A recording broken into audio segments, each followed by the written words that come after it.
It was reported that United are prepared to listen to offers for nearly every player in Erik ten Hag's senior squad, with only young stars like Alejandro Garnacho, Kobbie Mainoo, and Rasmus Højlund deemed not for sale. In an interview with DAZN, Fernandes was asked about his long-term future at Old Trafford, and the 29-year-old, while adamant he currently feels happy with United, refused to close the door to a summer exit.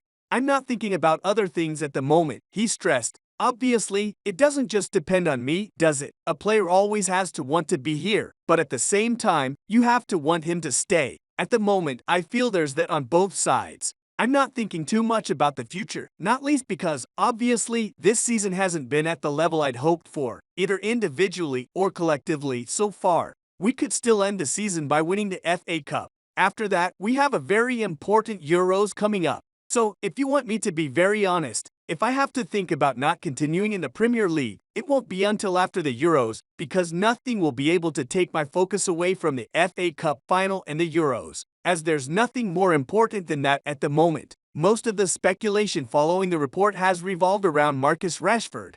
It was later claimed that United, while open to a possible sale, would only consider parting ways with the academy graduate if they received a huge offer and Rashford himself asked to leave.